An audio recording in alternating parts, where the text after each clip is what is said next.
Happy Easter, everyone. You are listening to the award-winning To Hull and Back podcast, proudly sponsored by Old Zoological Bar and Kingfisher Fish and Chips in Hull. Despite it not being a very good Friday, it certainly wasn't excellent, but we're looking forward to a cracking performance tomorrow. I'm joined by Will, Joe and Christian. Of course, Christian, a very valid name on Easter Sunday to discuss the Swansea match. Basically, I was going to start saying that how depressed I was, and I've already 1 minute in said the word depressed, but I thought maybe I'm going to try and be the ray of sunshine, the beacon of positivity, because I'm sure a few people in the comment section and on the episode might have different opinions. Other than the fact that we're doomed, how are you guys doing tonight? Fine. At least the right side of Hull won in the rugby. Egg chasers. That's another Easter thing. He's not going to. Just accept it. Okay. Yeah. So we lost. It was not very good, was it? We lost again. Quite right. Well, you've been paying attention, and we lost again.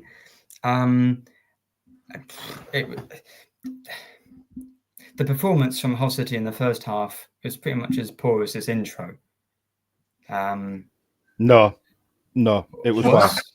It was worse. Thank you. You're down in this intro, which, to be fair, is down the intro over that. Really yeah, exactly. Yeah, down the intro over that performance, that first half performance. They're not comparable. No, it's just different planets, let alone different type of attitudes on it. It was nah. Yeah, it was the same as the West Brom game. We started poorly.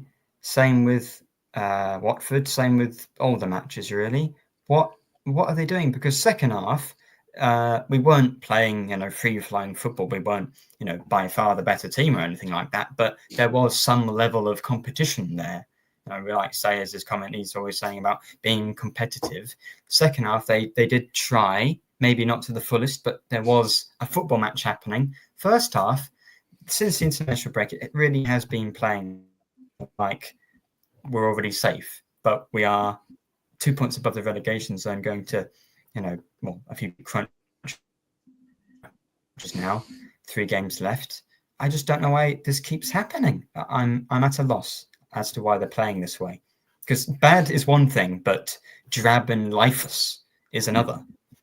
Yeah. Well, it's strange, because since the international break, you're right, we have set up to play for a 0-0, but there's only one so many times Ivor Panda can save us, and two, when you concede within the first 5 minutes of just about every game, then of the second half of every game, then playing for a 0-0 suddenly goes out the window.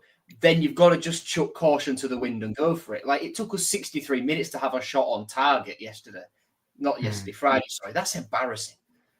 And, you can talk about team selection and stuff like that as well, where, we're not getting anything out of Gelhardt out wide.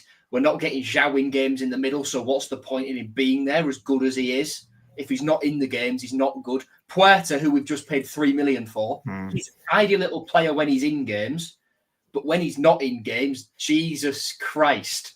He'd be good in League One, though, won't he? No, we're going to win. We're going to win tomorrow, Will. And we're paying that $3 million, and I'm sure we'll talk on this more later. Yes, because that's come since the game. We're paying the majority of that $3 million for potential, and because, at the minute, he is not a player that you can say is worth £3 million when you consider we paid $5 for Jadon Philogene. Yeah. He's not a player that's worth £2 million less than Philogene was when we signed him. Not a chance. Kamara's not worth the same amount as Philogene. No, certainly.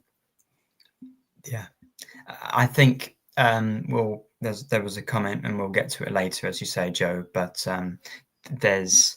we can talk about the transfers now and the recruitment, regardless of whether we stay up or go down. The sort of review or the post-mortem and that might be quite a good phrase to use depending on what happens in the next few games. I mean, Ashley here saying we paid 4 million for Cynic. Yeah, there's a huge amount we can say about the transfer business. But Swansea, I mean, I thought that Amrabat and Kamara did quite well, and basically they got us the point, not only by getting the assist and the goal, but they got us up the pitch and they looked more lively. I thought Palmer didn't play so well. He's not really played very well starting many matches. He's better as an impact player. So I immediately thought, not necessarily that say he's got the lineup completely wrong, because you can't really say that before a match has happened. But now again, when Amrabat and Kamara came on, Crooks came on, Palmer came off, we looked just a bit brighter. Christian, what did you think of the lineup when it came out? Because personally, I thought he should have made some changes. Yeah, we well, a few of us actually said in our little chat before kickoff, and I think I opened it up, to be honest with you, saying about the lineup that I didn't have a good feeling about it at all. It didn't look right. It didn't feel right. And I think we were, well, to be honest, it was proven straight away, wasn't it? I mean, me personally, I've kind of backed up the kind of Gelhardt on the wing, saying that, yes, all right, he's better in the middle, but he can do a job out wide.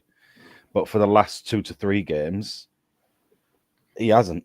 Especially, well, I'm not even going to just go on Swansea. I'd say the game before. I hadn't seen any fight to go down the wing. Whilst bringing on Kamara and Amrabat, at least you see the ball and them actually carrying it up the pitch down that sides. And that's the thing that's been a bit upsetting with respect to Gelhardt on that side. But I'm not going to kind of turn around and blame him, because at the same time, he is better in the middle. We've all seen it. We've seen the goals that he can produce. We've seen the type of football he does in the middle. We've seen the type of football he creates. He's a bit of a battler, and I think it would suit him a hell of a lot more, give him the options where he can go left and right and go around plays, instead of just restricting him to that kind of side. And I can't just, I don't want to just point at Gelhardt. I'm not going to, because all honesty, I can't say anybody had a good game. None of them. And it was, like you said, it was lackluster. It was no fight. It was really disappointing. I mean, individuals we can point fingers at. A lot of you guys might say, "Oh, here we go. You're gonna pick on him again."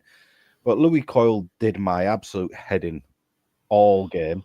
He just looked like he couldn't be bothered. Well, I'm not saying he couldn't be bothered. It's the wrong word. He just looked frustrated. It seemed to be a lot of moaning at ourselves. And I think the one thing that got me, especially, was when we conceded that penalty. You saw Swansea and their fans, to be fair, give Swansea fans the credit, but Swansea themselves, the players, they were screaming for everything. They were screaming for absolutely everything. They were in the ref's face. Give us this, give us that. And he swayed the decision to give them the penalty, because it was swayed that way by the players. Well, so anything happened to us, I didn't hear a peep out of us. Not one. Your captain should be the one going up to the ref and saying, "Are you absolutely having a giraffe here, pal? Because this is not right." I don't want to say much about the ref, because he had a very inconsistent game. We're fed up of it. It's been like that throughout the full season. EFL refs have been absolutely abysmal. I think we've potentially maybe have seen one okay, maybe 2 okay refs this season. At a push. And that's me being generous, and that is being generous. But I'm not going to say that kind of overly influenced the game, because if you're just falling back on a referee to influence how you play the game, then it just goes to show how much nothingness we have. And I think that's what really frustrated me against Swansea. I didn't see anything. I didn't see any positivity. I didn't see any attacking threat. None. We said a bit about Puerta just then. Puerta, look, it looked like he was told to play Pacific way. For me, it looked completely different to the player we know, with getting the ball, scrapping it, getting to the heels, kicking everybody's heels away, and running the ball up the pitch and trying to create something. It just seemed like he was told to kind of sit back, kind of help tidy up, let the wingers try and bring the ball up, which we just don't have. Especially within Lincoln and Gelhardt, they are the type of players to take on their opposing fullbacks, oppositions on that side. And Pedro, I know everyone loves him. It's 1 goal Yes. in 14 now, I think. 1 goal in 14. That is not. Look, if it was anybody else, any other team, anything, you'd be calling saying, "Why the hell is he playing when he's only got 1 in 14?" Well, do we have anyone better? Well, that's the We problem. don't, do we? That's the problem. We don't. isn't it? Yes. We don't. We've And that's got right. £4 million worth of strikers sat on the bench that are, well, terrible. And, Enshep says 3 million we could have spent on a striker at the start of last season. Harry also says we spent 3 million on a striker and he's terrible. Well, we've got 4 million of strikers sat on the bench, one of whom who has never played through the middle for us and came on, touched the ball once inside his own half.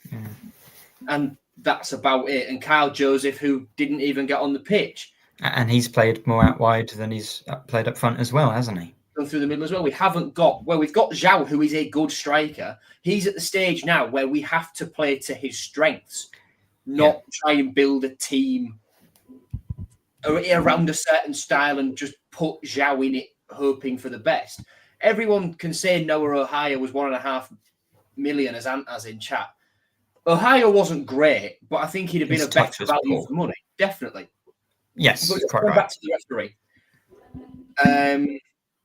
Look, when you book Sean McLaughlin for something very, very debatable for a yellow inside 3 minutes, you make a rod for your own back. And he did that all game, and that was why McLaughlin had to be pulled off, because he did another one that the ref let slide. The penalty's obviously never a penalty. John Egan shouting that, but he doesn't give him... It clearly hit him in the hand. Hand right where his nose normally would be. I forgot that when we signed John Egan, I had to check with the Sheffield United fans I know that he didn't have arms growing out of his face. I should have done that. I'm so stupid. But if we sort of move it on, the Lincoln penalty is a debatable one. I think different refs give it, some refs don't. And then the Lincoln one wasn't a penalty to me. I don't think it was a penalty. I think he slipped. More of a penalty than the one that we had against us, because that was flat out wrong. Well, let's bring it up. This again will be really great for audio listeners. That's handball. Definitely apparently. handball. We're on about. I mean, it's his cheek, isn't it? His arms up there because it's a natural motion as you're running and trying to get in the way of something, that your arms will be all over the place. The Lincoln one, I think he slips. That's not a penalty for me. And he gets the Matt Crooks decision absolutely spot on, both of them. He has to be so much, as for a player with his experience at this stage of the season, the league position we're in, who has been okay since he signed for us. He's not a fantastic player by any stretch, Matt Crooks, but he's solid enough for championship level. He's got to be so much smarter, cleverer. Yeah, he's an idiot there in that moment. On a yellow. Against a card-happy ref. A ref who is, like I said, his record card-wise all season, if you look at it, has been pretty bad. He's very happy to give people... 170, is it not? 171, I believe it is. Well, it was before that game, yeah. Well, he's got to be so much cuter, I think was the word that Baz Cooper used to describe it. And it's late, the ball's gone, he just smashes straight into him. That's poor. And, well, I'm not sure how long the suspension is, whether it's... 2 yellows says 1 game ban. Yeah, I think it's 1. Well, even though he's not been amazing recently, it's a player that we might miss. Yeah, in the game against Preston, you don't know. He's told us, and he's a threat. I mean, we've had so few goals, and I was going to say earlier, Gelhardt has to play in the middle, and it's such a basic thing to say. But the 3 goals Gelhardt has scored have been when he's been in the middle of the pitch. I think Gelhardt might have to play up front soon. Yeah. I'm with you on that. Will I think that's going to have to be done within the width of the goalposts, who can find the net. That is what we need. But the thing is, there's a comment here from Ashley, and I'm not being critical of them, but Pedro scored 6 in 30 plus games. He's not a good striker. With the chances he's had, how many chances has he actually had? Exactly, and it would probably be the same if it was Joseph or Becia or anyone. We've really not created any goal, scoring chances. Kamara, he's had a lot of criticism, and this is obviously a bit of positivity for him because he's been a scapegoat at certain parts of the year. It's also a complete indictment of our recruitment and our forward options. But Kamara has more goals and assists this season than anyone else in a City shirt, which is kind of concerning because that's only 8, whereas last year we had a bunch of players hitting more than 8 goals. It was like 4 or 5 players we had over 8. So yeah, it's just, I think something's got to change. It won't be the same lineup, but with the forward options we do have, someone's got to play up front. And yeah, you are going to play Pedro over Burster or Joseph. In the unlikely scenario they get a big chance, you would back Pedro to score over the other 2. That's the thing. But in terms of what they offer otherwise, Pedro has not got much pace. It's not the best option, certainly. Look, we can always look at everything so far that we've done this season. Look, we can go back and go, we got it wrong at the beginning of the season. Well, we got it wrong at the end of last season. We've got it wrong at the beginning of this season. We didn't sound right. The left back was always an issue. The strikers have always been an issue. Look, we've got a great midfield, I'd say, other than obviously all the injuries and things like that. Fullbacks, obviously. We don't have any fullbacks, really. Kyle can't run. McLaughlin got hooked after half an hour. Should have been, and which should have been addressed. Drama. And what does it say about Matty Jacob that he's not getting even on the bench? Yeah, and this is where it's really like getting to us a little bit with respect to Sellers, because this kind of Sellers likes young players to come on and do X, Y, Z. I know it's crunch time. I appreciate that. And I understand that we're in a predicament where you want your experienced players playing to kind of pull you through. But our experienced players look tired because that's what we've had to use from the full season so far. Like, how many times have we bantered on saying about banging Bairstow up front for a bit of energy in his legs? Because we've seen him score from distance off the wing. I mean, he's not a winger, but he's had a crack. All right, it's hard by yourself up top. And what was it? Chris posted just then 3-5-2. I think I've said 3-5-2 since the beginning of the season. I think I have called out 3-5-2 for the team we have. Harry Vaughan from Simon just there. I think I've rated that one God knows how many times. I think I've lost track about talking about Harry Vaughan because at least you see a player giving that effort, which we didn't see against Swansea. These little details that we see on the sidelines as fans are beginning to get. I mean, I think you lot and everyone listening right now can hear a bit of frustration in my voice because we are. Look, there's 3 games. Last 3. That's it. It is crunch time. We are the worst form out of everyone in and around us. And when I've come to look, and everyone else, you can all agree on this, I hope you do, but when you've gone and watched other teams that are in and around us and they've been playing, you've seen them fighting. You've seen them giving it all. You've seen them attacking. You've seen them actually putting efforts in. Whilst with ourselves, we just look content of just hold the ball, keep hold of it. If you've got the ball, you ain't gonna concede, or we ain't gonna score. And they have been too conservative. I mean, at this current moment in time, I think I'll take just holding the ball and 0-0 in the rest of the season. Yeah, well, I mean, 3 draws does keep us up, but but we do that. Yeah, but then when we do that, how many times have we messed it up and given a goal away? Every time. We're able to do it for a half, and then within 2 or 3 minutes, 5 minutes, maybe even 10 of the second half, 1-0 down, and then we have to start playing. And then we look like we might actually win the game if we'd started like that at 0-0. And it's been the same. Well, Luton, we didn't really do that, but Watford, we've looked a bit better. Cardiff, the same. And so many matches where I think I've been saying if we average a point of the season for the last a match for the last 3 or 4 weeks, that we'd stay up. But that's not really the way you want the team to play, thinking that, because they give themselves a mountain to climb. You think at 0-0, even though we've been poor against Swansea, you think you can go and nick it like we did at Sheffield Wednesday or wherever all the other away wins have come from. But then you go 1-0 down, and you think, well, there's absolutely no way that we're going to win now. We're going to score 2 because we don't look likely, not even to score 1, but look likely that we want to try to score 1 or even to get into the box, to be honest. I don't remember us being in the box in the first half. Second half, there was just a little bit of energy after we conceded. City on Tour asks, will Sayers get sacked? I mean, if he keeps us up, then from bottom, I don't think so. The style of play, which is the reason why he got sacked, allegedly. There is no style of play at the moment. We're just scraping by. Even the game we've won in the last 5 or 6 against Sheffield Wednesday, we didn't play well. That wasn't a style of play there. It was just lump into the box at the end. And and even Richmond's ball wasn't brilliant. It was just Charlie Hughes with such an unreal header. And I think the fact that we're even asking that question, if we think Ruben Sayers will get sacked, just shows the lunacy of where we are as a football club. The fact that a manager got sacked for finishing 7th because he wanted... Football were boring, though. Yeah, because what we're doing right now is absolutely delightful. Oh, it's exhilarating. Infinitely better, isn't it? I will still say it's better than what the German did. That's all I'm saying, though, because that was painful to watch. Yeah, you talk about lunacy.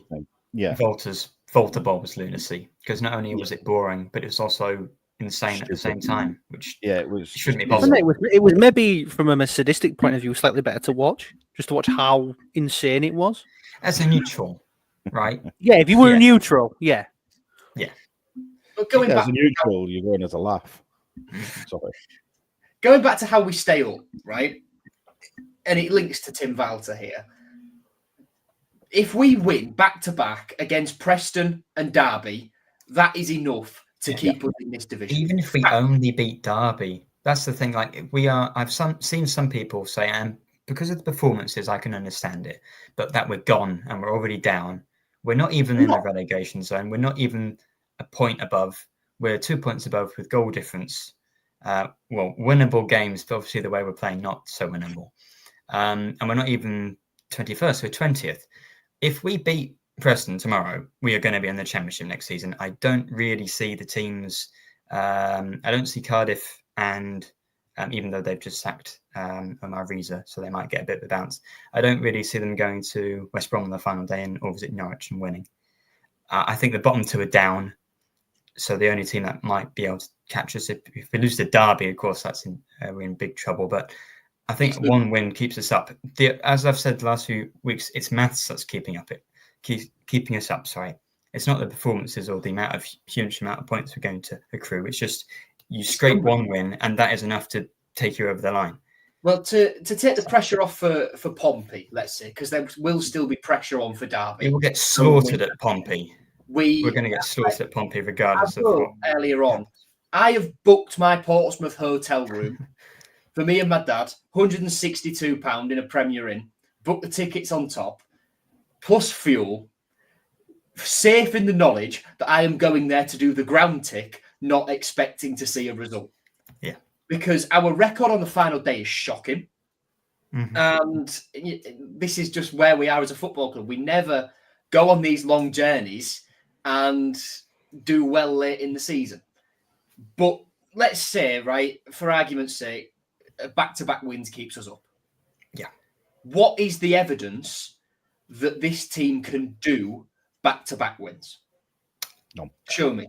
I almost said the F word then. No, not in recent times. Post-international break, they've been lucky to get any wins. The only time that we've done it was in September with F-hole. With Liam Miller and Mohamed Baloumi in the team, yes. But with Tim Walter... Panda having a worldie against QPR right in the middle of all that. Yeah, exactly. There we are. The circumstances were so different, and it was done under a manager who they all hated. We have had 8 chances to go back-to-back under Ruben Sayers, and we have failed to do it. So why, when the stakes are high and the pressure's on, when Hull City always falter and crumble under pressure, should we expect to go and win back-to-back now? When given our record, if we look at the Derby game exclusively, given our record against teams around us, when we're in a relegation scrap late in At the home.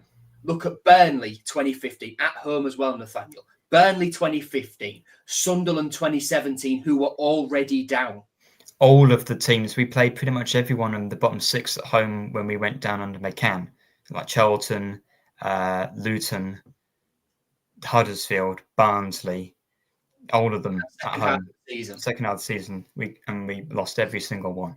And Middlesbrough were slightly further above us, and we beat them. But that was yes, and we got they just got. I was going to say that was also similar to Sheffield Wednesday, a last-minute injury time winner. That was Warnock, wasn't it? As well, you're quite right. They were in a relegation battle, and that is the thing. When I said when we beat Sheffield Wednesday, that's the second worst match I've ever seen us win. The worst was that Borough match. That we weren't.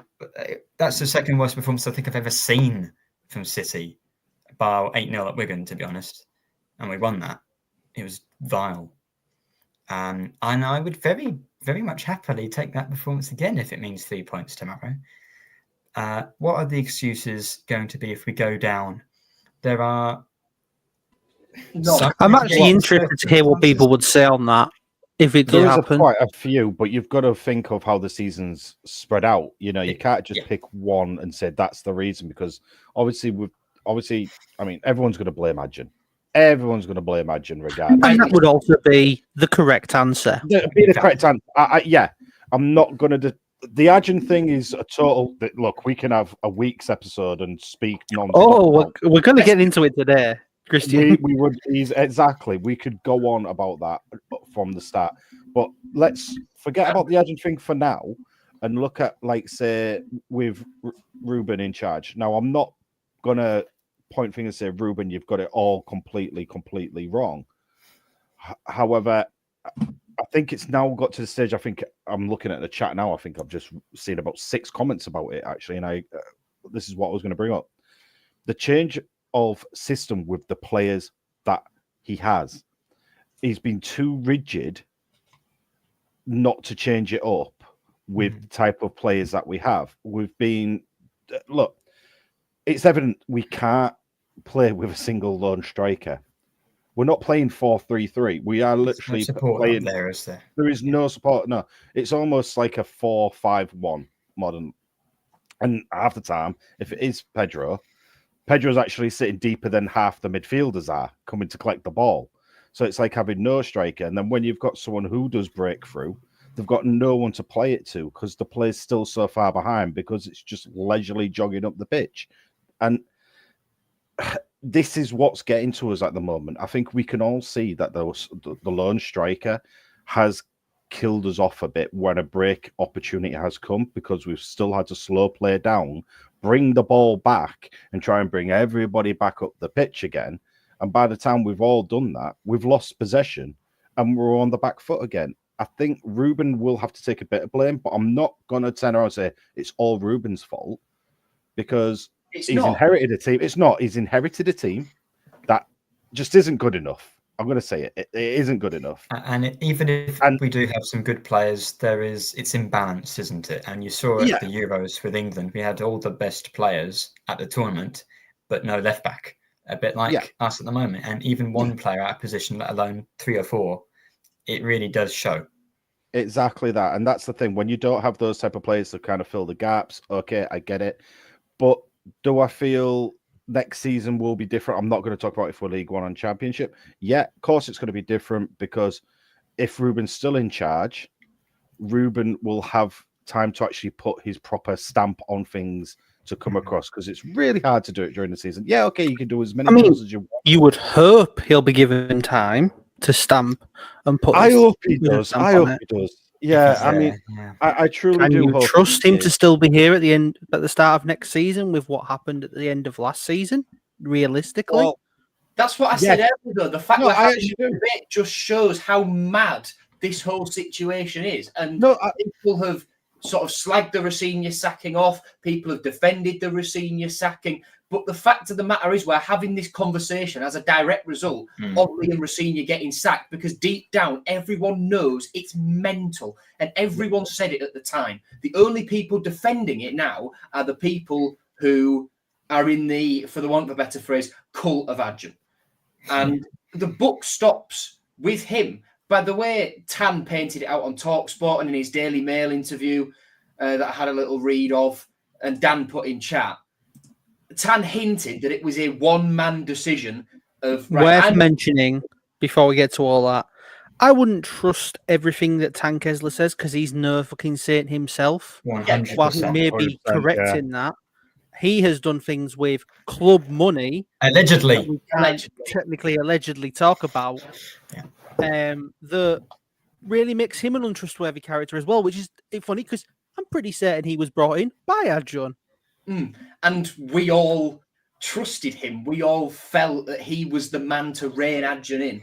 But moving back, if it was, as Tan says, one man's decision and one man's decision alone, and everyone else has to live with it, then the book absolutely stops with Acun. Tim Walter was an experiment that should never have happened and will never happen again. But ultimately, he was a passenger. He was probably sold a dream.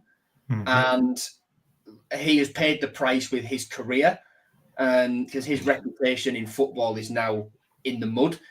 But he was poor in his own right, and I'm not excusing him any bit at all. I despise the man. And look, Ruben Sayers, I maintained up until now, was blameless in this situation, because he inherited a mess and had to build and had to ship out loads in January, and we had to have high turnover again, and we will still have high turnover. But since the international break, the way we have set up has been fundamentally flawed, and he has to take the responsibility for that. He has to say to those players, this is how I want you to play. And the fact that they go out there and do that and play like that over these last 5-6 games means that that's exactly how he wants them to go out and play. Because you can have a poor match, and then maybe another one with it being like a Saturday, Tuesday. But for it to be 5 or 6 games and to see no improvement, unless he makes some changes for tomorrow, yeah, you're quite right. At this point in the season, it's got to be better from him as well. But I actually think the book stops with Acun. Yeah, and he signs off on all the players as well, and a lot of the recruitment's been dross.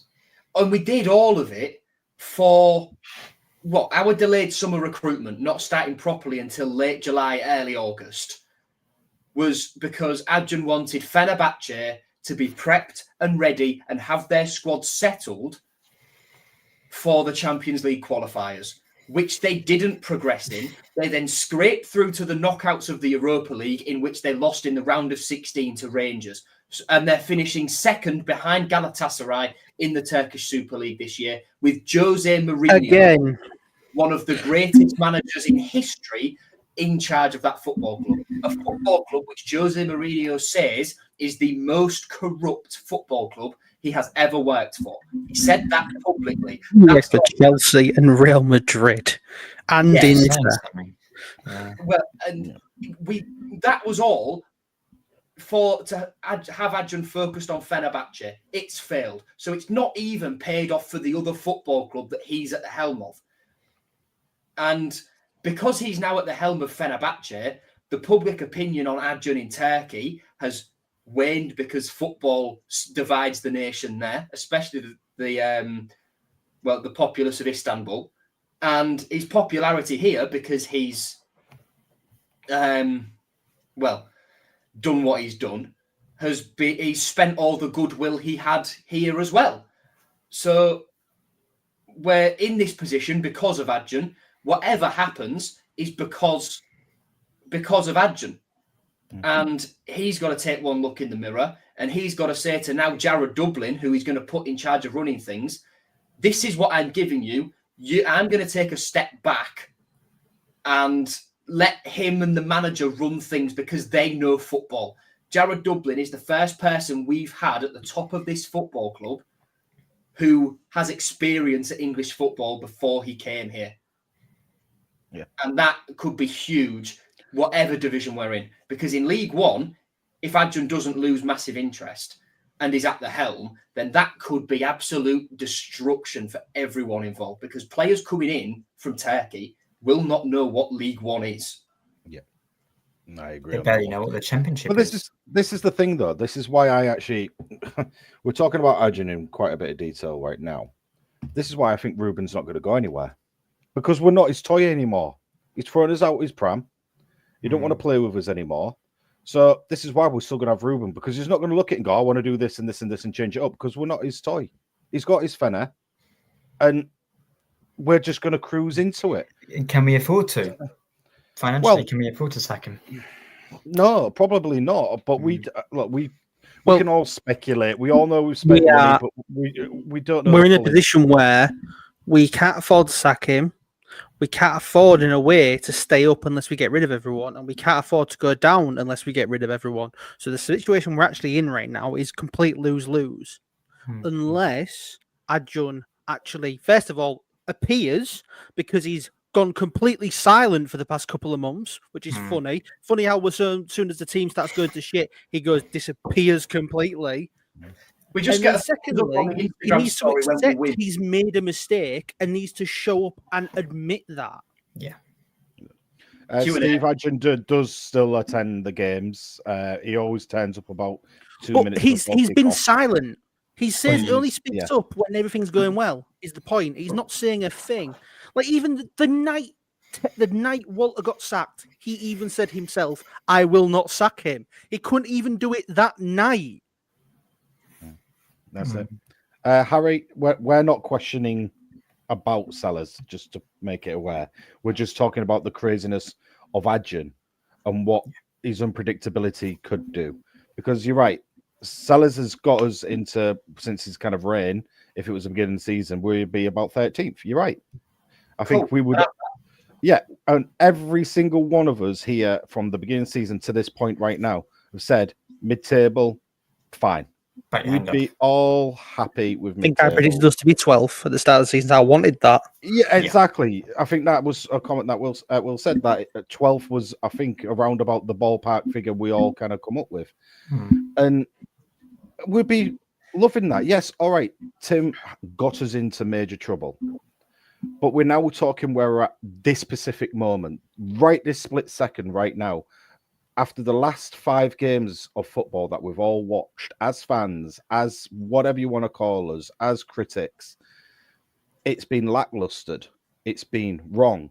The players that we've got in at this particular moment in time, we can look back at the beginning of the season and talk about the players we don't have, or the January transfer market, or whatever. We can talk about that. But right this split second, with what we have available, hasn't been good enough, hasn't been right. And the commitment isn't being shown by the players. They might say, yeah, they're committed, they know what the task is and things like that. But from the fans' point of view, we are not seeing it. We are not seeing the creative football that individually they can do. Because we do have some really good individual talent. Some of it's really poor. But I'm not going to name names of players, but players that we would have expected at the beginning of the season are playing absolutely abysmal at the moment. And I don't just mean technically, I'm talking effort-wise as well. They're looking around trying to find an answer when they are technically the answer. They just need to step up a bit more and switch on. And it's like they're at the stage where the season, with all of it together, it's got to them. It's got to them. Mentally, they look exhausted. I mean, which is quite funny considering most of them went abroad for a week during the international break. Yeah. But from like, if I was, I'm not saying I'm going to be a player or anyone ever is a player here, but if you are someone in that kind of limelight, we are very good at giving criticism. We're also very good at giving praise. But at the moment, it's constant criticism, which will weigh down on players regardless. They know this. But the only person who can change this up is themselves. And we're not seeing that, especially, like I say, in these last 5 games after the international break, which is the worst time. it's the crunch time. Yeah. Well, 3 games City's left. issue all season has been that. Well, yeah, we can look at the fact that under Sayers we'd be mid-table based on since he came and to now. But the problem is we get points in matches that we really don't want to be getting points in, and we're not getting points against the teams around us when we really need to be getting those points.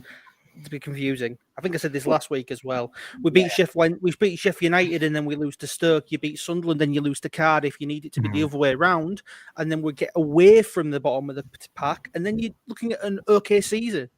It shows you how close it can be. It was similar. I know we keep bringing him up, and everyone says, "Oh, move on."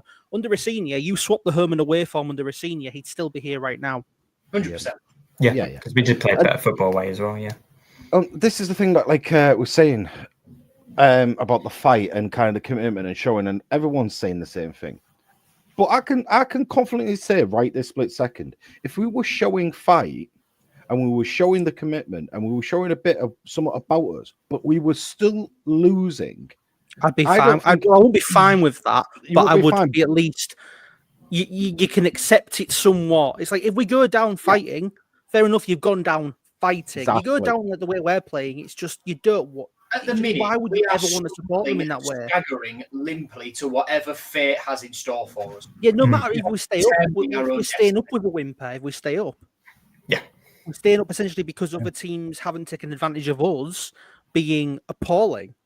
Yeah, we shouldn't be dependent on other teams. That's a scary thought. You can never depend on anybody else. You can't in life, and 100% in football. And when you're depending on other teams messing up around you and expecting, because look, if we lost every game and everybody around us won every game, we had 100% down. We're bottom. It's that's the facts, guys. There's 3 games left. We lost every game, but everybody around us won. We are bottom of the league. And with the form and the style of football that we're playing at the moment and the commitment that we're seeing, we are bottom of the league. And look at Derby, right? They are everything we are under Ruben Sayers, under John Eustace. Organised, disciplined, but the difference is they've got fight, and that fight is what we're showing it. Because Derby yesterday Friday. The first half they were, truly dreadful. The second half they changed from being truly dreadful to just punting up the pitch, winning the ball, tackling, throwing themselves into challenges, get the ball into the box. They didn't get something from it, but they looked like they were going only to. One team showed up to that game, which is mad. You'd think Derby. I feel like if that had been us, we'd done the same thing Derby did. We'd have just essentially looked like we're not even fighting for it. But the second half, Derby got really into it, and it's just and they didn't have to go 1-0 down in the first 10 minutes of the half to do that.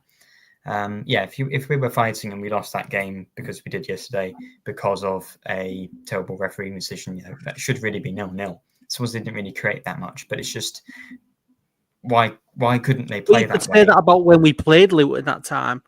Yep. Both teams were awful. Neither side deserved a thing from the game, but they got something out of a horrible fluke own goal.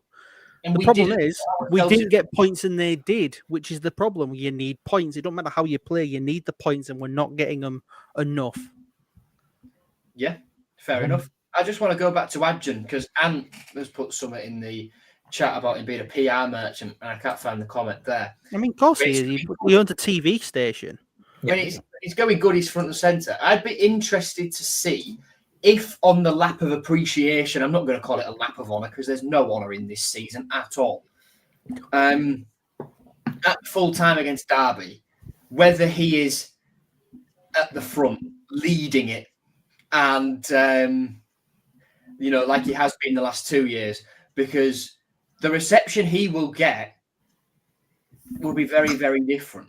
And I wonder whether he'd be brave enough to put his face out there and confront the fans if, let's say, we go and lose limply to Derby or we stumble across the line for a draw.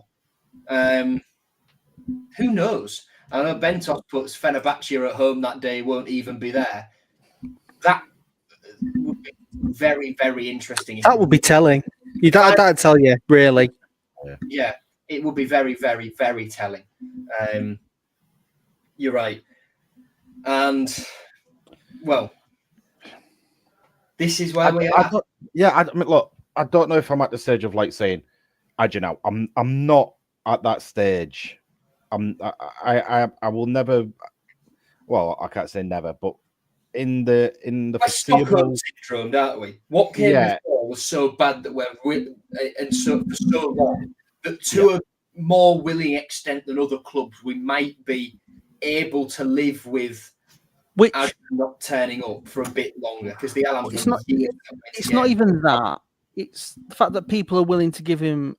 That people are happy to give him a break because of the Allams, which doesn't make sense. We should be more hoping he does better because I'm of just- the Allams. Yeah, Because Yeah. it took a couple of, because the first couple of seasons under the Allams were okay.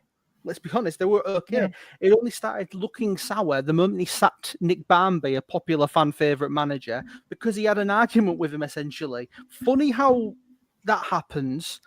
But then the name change came all in. right, there'll be another evening with Adjun soon, and we'll hear about merged FC and Hull City tickets again or something, and everything will be dandy. Can you give me free Tiger travel to the first away game, please?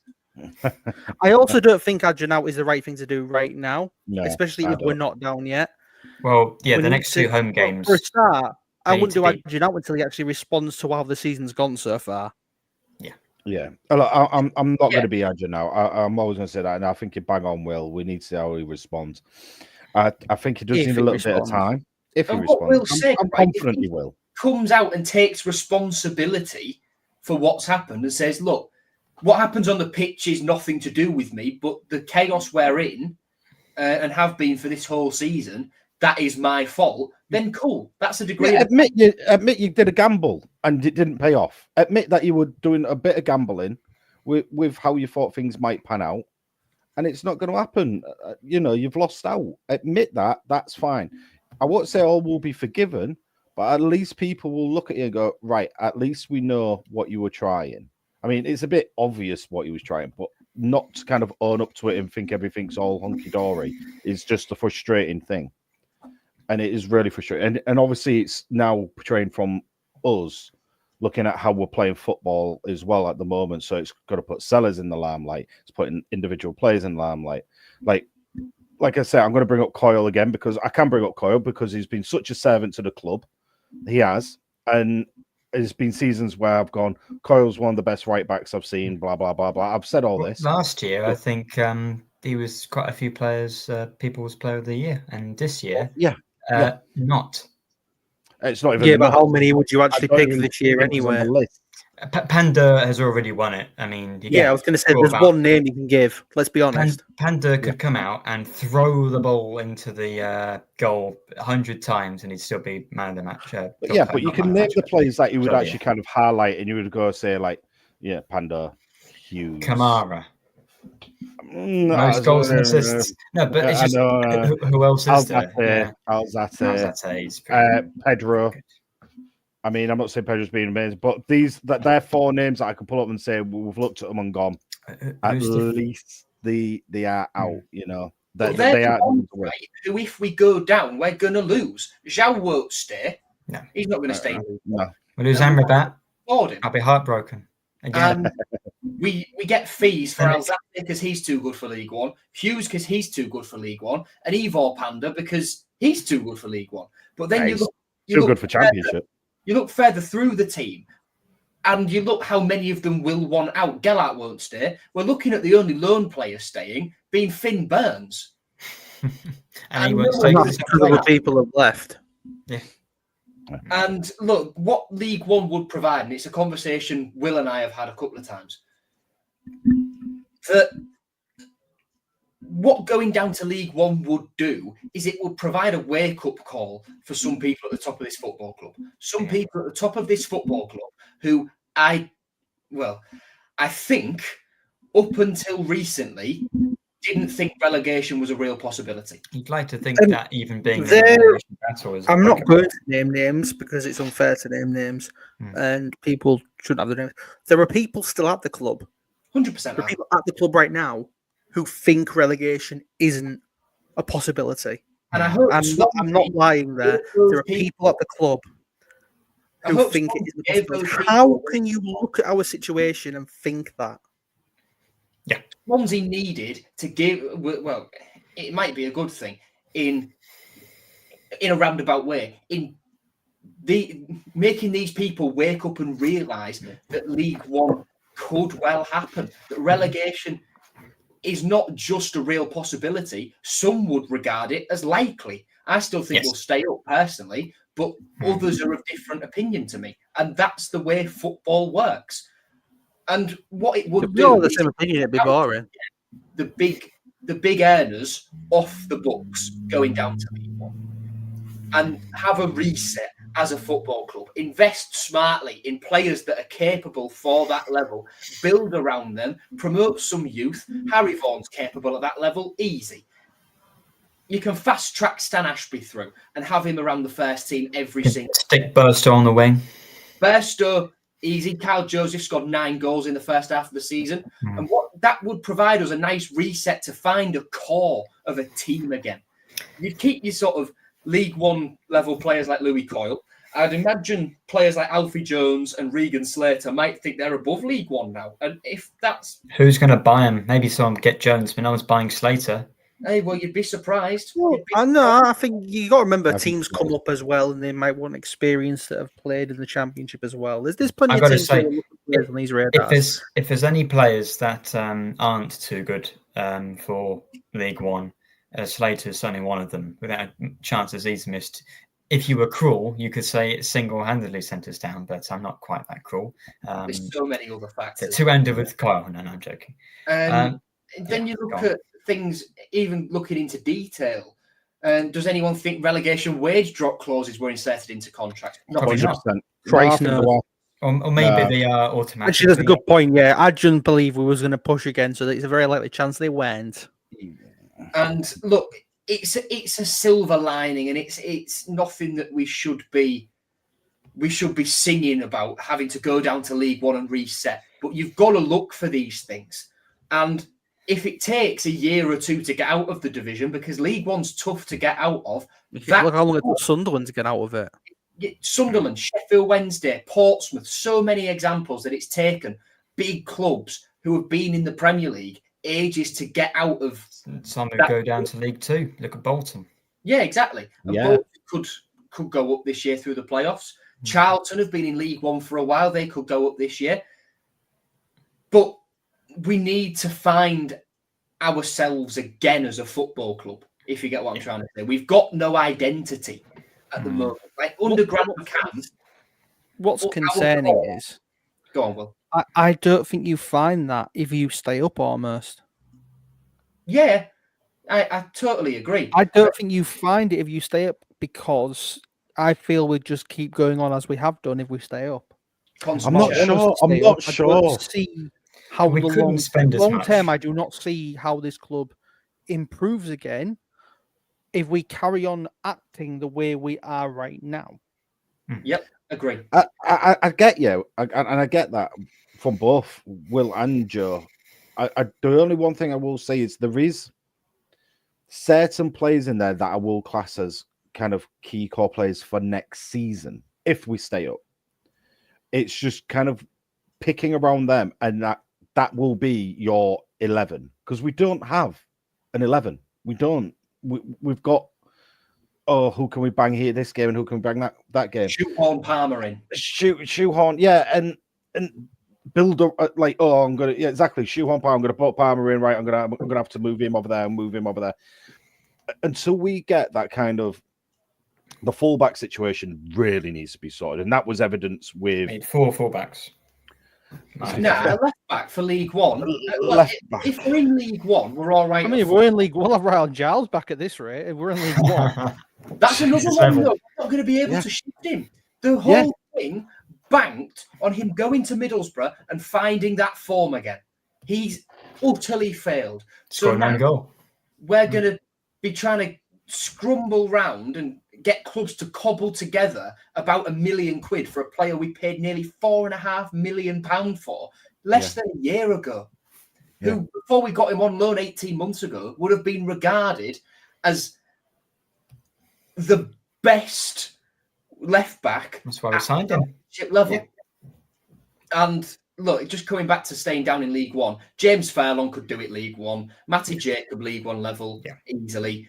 Coyle, Drama, good League One. Sorry, just to interrupt, but I put a tweet out which has got about 70 likes, which for me is pretty good. It's at times like this when a certain Ryan Longman would have been useful to have. And Ensha, thank you.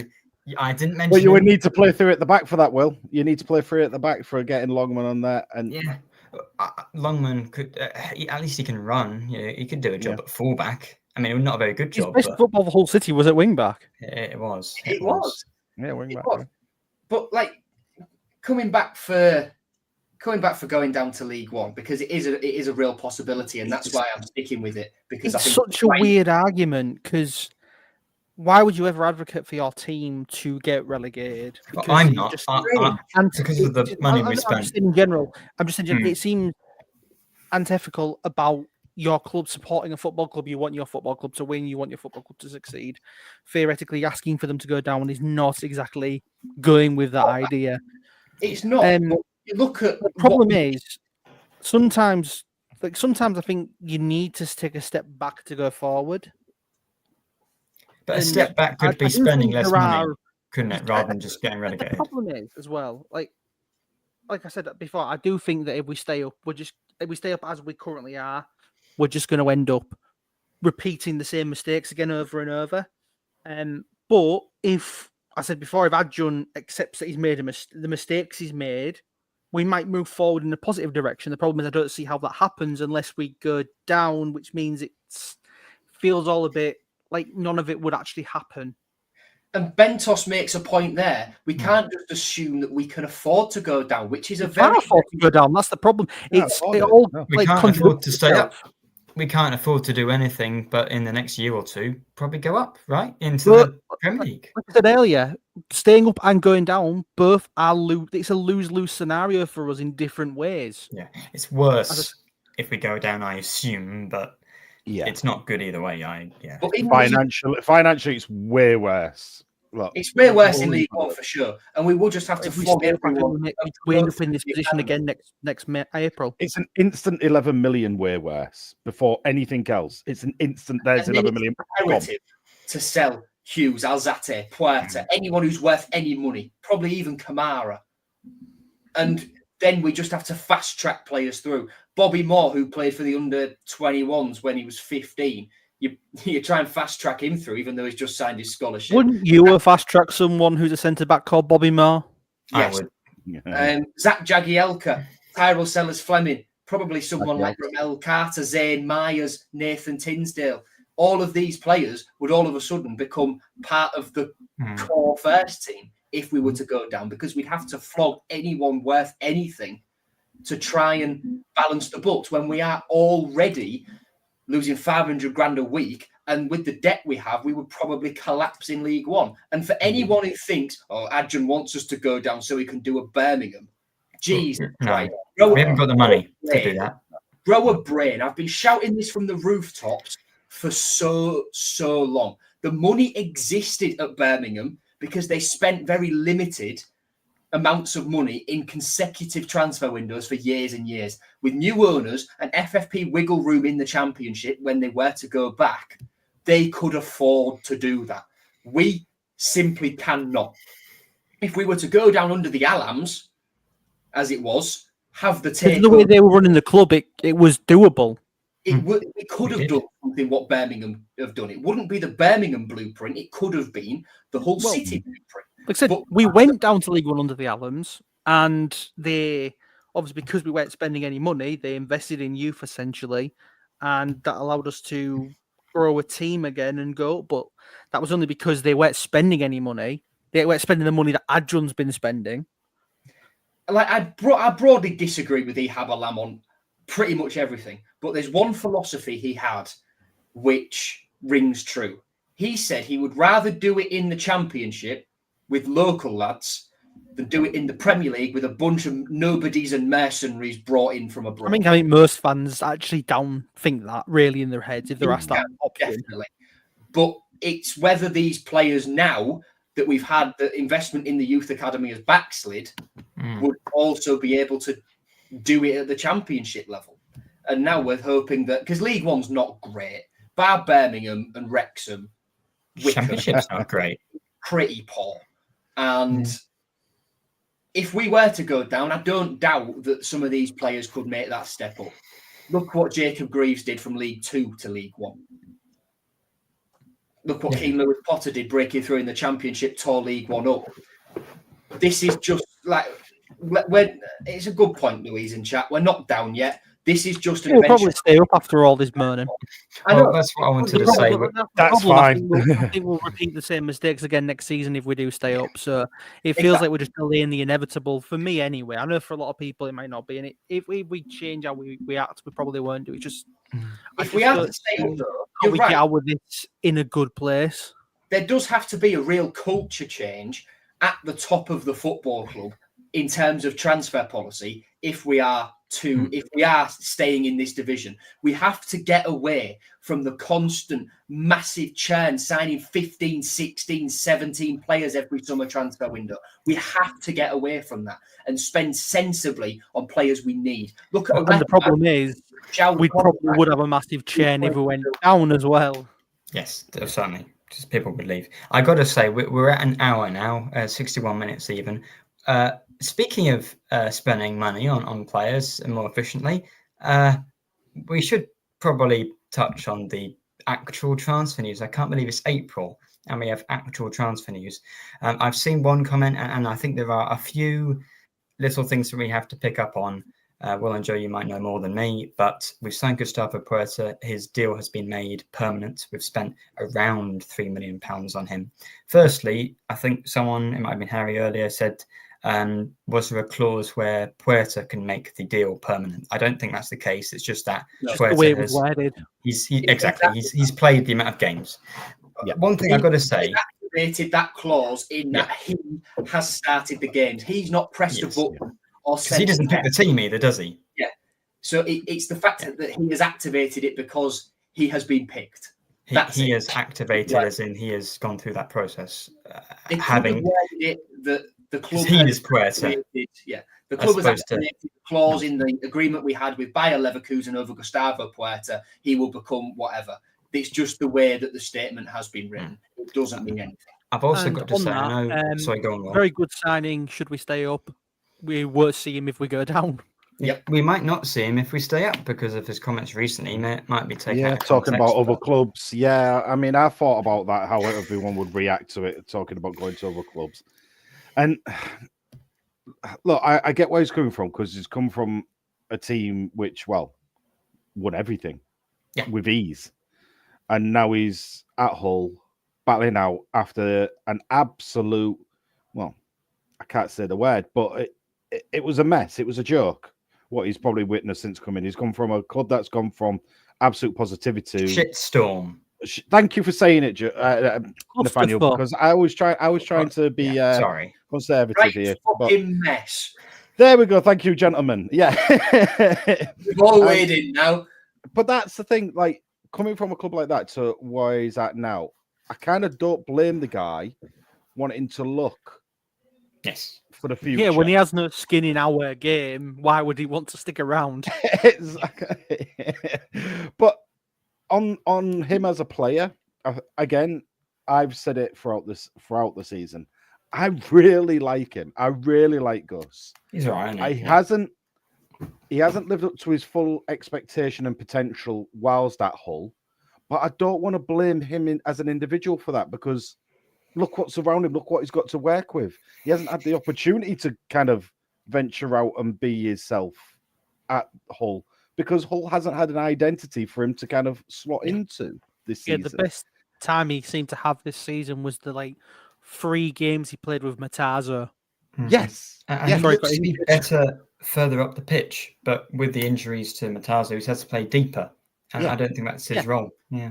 Yeah, and that's it. That's why I've always said he's the guy who likes to power the ball up, be higher up the pitch, and he can score weldies. But the problem is he hasn't had the opportunity to because he hasn't had the ball in that situation, apart from when he's taken on 6 or 7 players and to get the ball up the pitch, and his head's already spinning because he doesn't know what direction he's facing because he's had no support up there to help him out. Or guess what? The ball's gone out wide and then crossed into no man's land. It's not been fair on him. Now, I really do like Gus, and I'm really happy he's signed. If he moves on next season, there's going to be zero malice from me. Zero, because it's understandable why you would want to go elsewhere. But if you're willing to stay at the club and work with us or on the people around you, you know what, Gus? I'll probably get a shirt with your name on the back. I will, because that's commitment, and That's a big I'll commit to him. It's a big commitment. It is, especially for me for that, because I hardly ever get a player's name on the back of a shirt, mainly because half the time they're not going to stick around long enough because we'll sell them off. Oh, sorry about that for you, mate. When I was 8 at the start of the 14-15 So last week? I got... Jesus Christ. You were 8 at the start of that season. Jesus. Yeah, I think so. I got... I work with children. Jesus. I got Shane Long, number 9, printed on the back of the when it came out. 3 days later, it was in the press that he had gone to Southampton and was going to Southampton. That didn't last long. It didn't last long, and the worst bit was John Eyre printed it. And I know there's what he can share and stuff like that, but he could have just given us a nudge and said, look, you might not want to get him on the back of the shirt because he's not going to be here much longer. Never forgiven John Eyre for that. But yeah, that's the story about getting a player on the back of your shirt. But that's the thing, guys. You get all go with that when you get the players in, and you're hoping they stay and do right. So it's look. I don't want to go back down to let's look at where we were players and signings. I think now was the best time for us to look at the next 3 games, especially the one tomorrow. Yes. And with respect to tomorrow, I think it's all obvious. Other than obviously wanting a win, we want to see the commitment, the effort, kick them, the just drive. kick them to death. Out Preston, because Preston are a really dirty team. Well, the next thing I was going to say is the biggest problem with this is what we're asking, and I'm talking about now, is if we don't see that as fans, we will be on their back tomorrow. Yes, hugely, and the stadium will be on their back. And it'll be deserved. In recent seasons that games between us and Preston are never exactly the greatest of ones in recent years. 1-0, isn't it? Yeah, it's almost the 4-1 win against them on the opening day a few seasons ago was like such an outlier. Yeah, that's it. Yeah. And we've got to look at who and what we're going to predict. Like Sellers, is he going to change it up? I have been very critical, and I was extremely confused about the signing of Northern Amrabat. I would start him. He might not even get to half time. Vindication. Yeah. I defended that man from the moment we signed him, and now he's getting his flowers. But because we're doing so shit, he has been poor at times. But he tries, and he's there, and he holds the ball up, and he gets on the ball, and he's involved. He created our last goal. He did. I think the problem was when he turned up, he just looked out of sorts. He looked out of practice. He didn't look match fit. He didn't even look like he kicked a football. I mean, to be fair, he is 37 and had not played 38 now, is he? Yeah. 38 now. Yeah. He puts Sharp to shame. He puts 38-year-olds, Billy Sharp gave 38 football players a bad name, but Amrabat, he's I do think Amrabat probably does deserve one. I would love to see Harry Vaughan. We're not going to see it's not a chance. We're not going to. No, we're not going to. I don't think. But I think we can all admit that Harry Vaughan, his kind of work ethic on the pitch is something that we need to see. And we're looking at a kid on the bench. Nathan Tinsdale will be on the bench because Crooks is suspended. Yeah. Which, to be honest, I'm kind of not saying I'm happy with Crooks being suspended, but I'm happy to see Tinsdale on the bench, if you get me. Yeah. Which is nice. This is annoying me that, now I keep thinking about it. I'd love to see half the youngsters on the bench just for that kind of commitment. Because of the scenario we're in, it's almost like well, we need to see something different, maybe, and a lot of people will be happy to see some youngers. But Yeah. I don't know if you can. Why you want to see that? I don't know if you can throw someone like that into the scenario we're in. No, and you can't. Instant Pull up to it, put the under 9. positivity. Yeah, Or we'll put just it on rely on a the- bunch of kids and they'll sort it out for us. They probably won't. They'll probably check like the rest of them do because they're kids and they've barely played at that level. Too much. This is the pressure. problem with going out the cup too early as well. Yeah, You it's- don't have the Yes. chance or opportunity to bring those kids in and actually have and actually find out that little gem for the fans to see and get their little hopes up. Yeah, Harry Drame tomorrow. I mean, he's got to start. In I my think eyes. Drame will play. He did. I He think has Jam to, plays left you're back. right. I think he does. He has to. Well, that's it. Is he going to go left back or is he going to play? I know. Look, Well, we go all know left back, McLaughlin because- had an absolute nightmare. Kyle can against I cross feel it as sorry well, for can't McLaughlin, but I think you've got to give him a break from the left back position. he? Yes. Yeah, Mm. have to I think because they might down the left as Playing well. three at the back would good be a off- perfect Yeah, play opportunity three at the back. Just play the three at the Which, back, and then we're fixed. from McLaughlin being at left back. If you had three at the back, I mean, are we all going to say, well, Egan at the back? Egan, Jones, no. It'll be Jones. Egan and Hughes, I think. Egan's a liability though because he's got a hand stuck to his face. He can't see. Good point. Apparently, yeah. But no, I think Egan would probably be the one to start. But then again, it's been a few days since they played, so is it a case of right? Let's mix it up and change the centre back part in the shape. Kamara, is he going to be the one? Again, you got Kamara the ball. comes in. Yeah, Mm. definitely. He scored the last goal, didn't he? Yeah.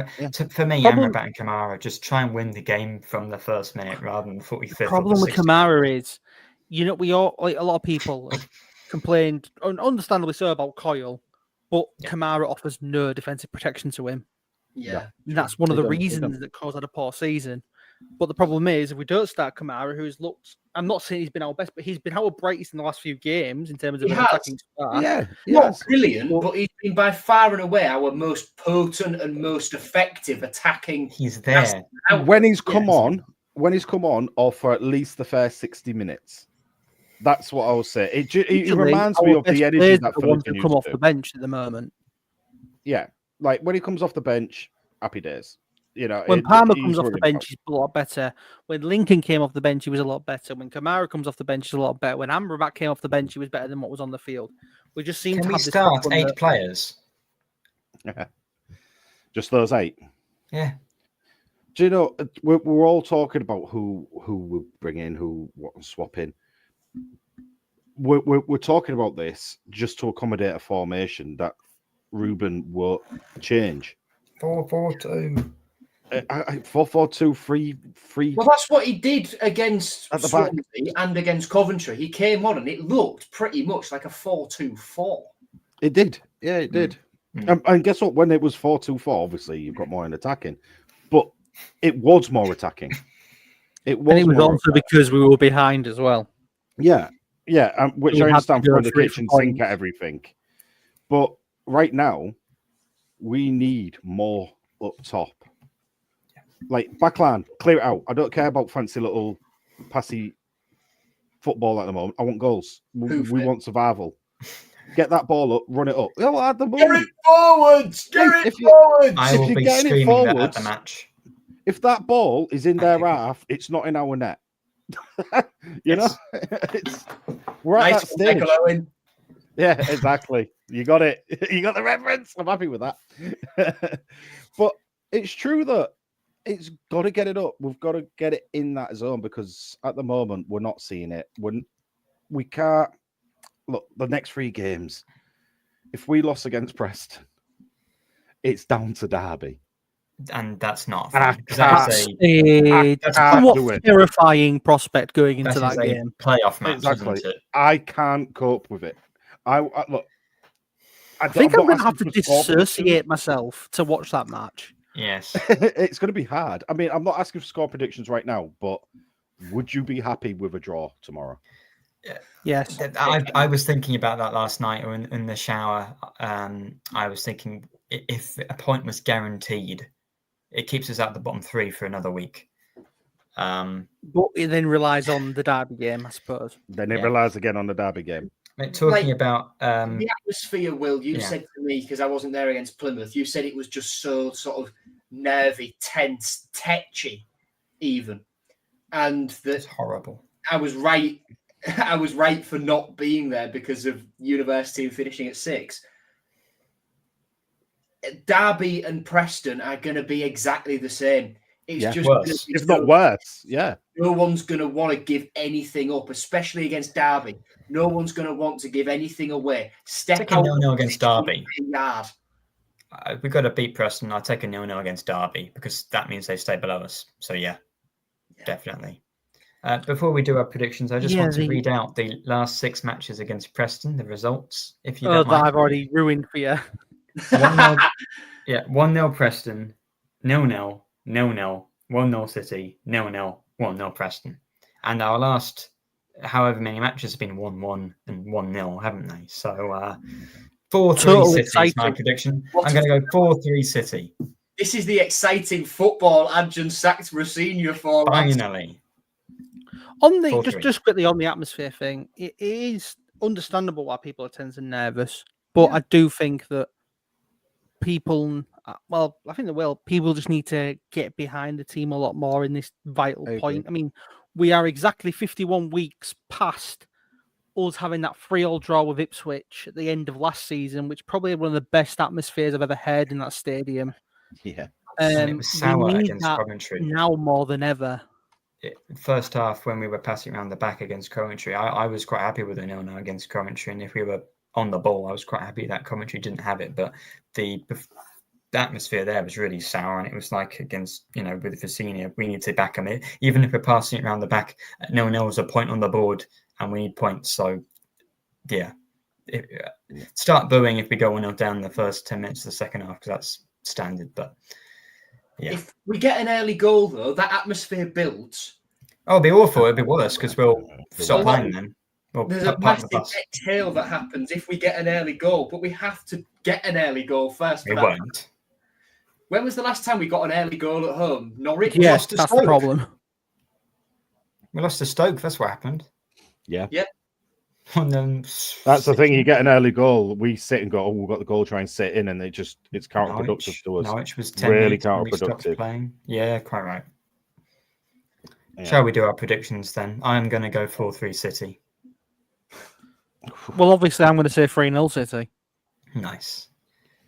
Someone's got to can't back away from that now when it's getting worse and worse and worse. Basically, Christian and Joe, it's 1-0 or it's 0-0, or you can do something stupid like. No, all right.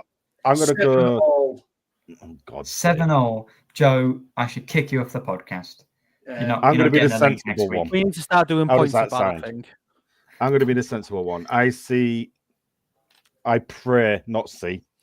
praying for a 2-1 City. 2 goals at home, Christian. All right, wait. It's going to be 0-0 at half time. 0-0 at half time. Then in the first 4 minutes of the second half, we're going to be 1-0 down. And then we're going to get a little comeback goal. And then the kitchen sink's going to be thrown at it. And it's going to hit someone's backside by accident. And it's going to go in. Backside. Like Medina's handball against Watford. Exactly. I'm about hand of God. My prayer is for a 2-1. I know exactly how this game is playing out. 0-0 all through the first half. We concede within the first...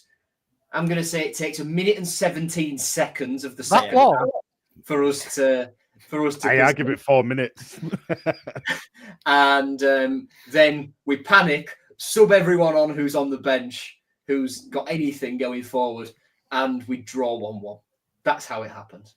Yeah, and it's going to be an own goal as well. It's going to be an own goal. It's going to be an own goal.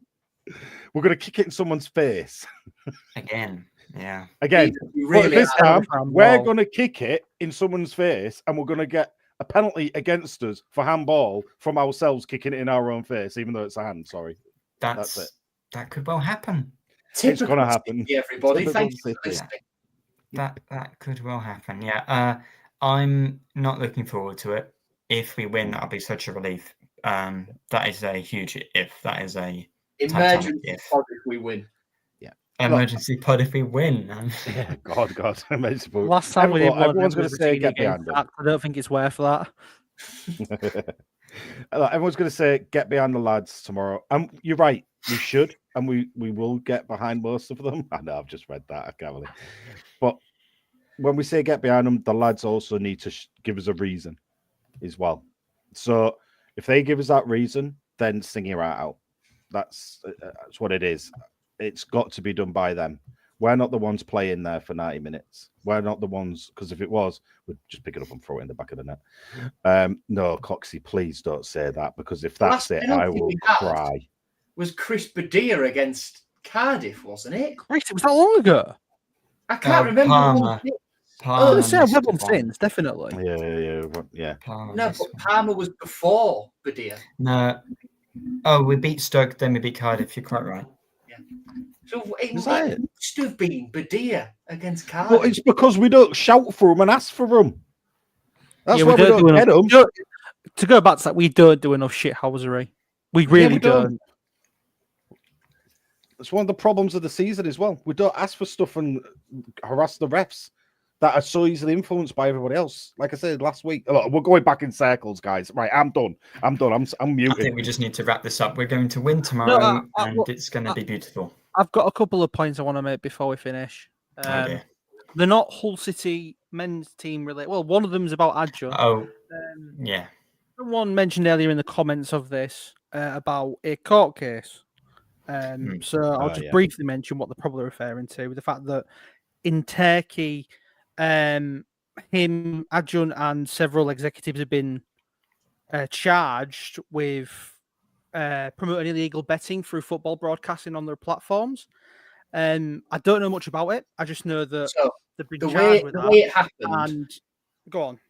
The way it happened was Acun's TV station was showing Turkey versus Montenegro, I think it is. It was an international match. It had nothing to do with Hull City. And the rule in Turkey is you can't broadcast, you can't advertise gambling on TV, which is fair enough. But in Montenegro, you can, like you can here. So they put a betting sponsor, a betting company on the advertising boards pitch side, on the LEDs. Acun didn't know it was going to happen. The execs didn't know it was going to happen. Otherwise, they could have tried to come to an agreement. I think that's how it played out. So there's nothing Acun could necessarily have done about it, because what goes on those boards is up to the Montenegrin FA. And it's just a case of, it's an unfortunate thing that he's been caught in the crossfire. I mean, you say that, Joe. Strictly speaking, similar things happened in matches involving Fenerbahce as well, and other matches involving Turkey. Okay. But there's not much that we know about it over here, so there's not much information to talk about from it. So it's hard to until there's more about it. Acun knows Recep Tayyip Erdogan as well, and I have no doubt that if he asks hard enough and asks nicely enough, I'm sure that the Turkish wannabe dictator. It's always nice to have a dictator as your mate, isn't it? I suppose. Would make that go away without any real problem or any real fuss at all. Politics. Yeah. So it's something that we can't really update on at the moment. My other thing was to do, because I don't know if it's been mentioned on here, but about Hull City ladies. It hasn't. Go on. Humberside police are investigating it now. There's reports of suspected financial fraud at that club. I know a lot of people, well, not loads, but I know a few people do follow that club, and I think that a lot of people are surprised in a way that it's not affiliated with Hull City in any way. But there's many reasons for that. One of that being the current owner, who is currently suspected of financial fraud. The club's in a bit of pretty dire trouble at the moment. There's not loads on that, unfortunately, either, but I'm hoping that it'll get sorted out and they can move on and continue as a club. I think a lot of people would probably... my suggestion would have been a while ago. It's a shame Acun don't buy them, but Acun's been... I don't think financially we can do that at the moment.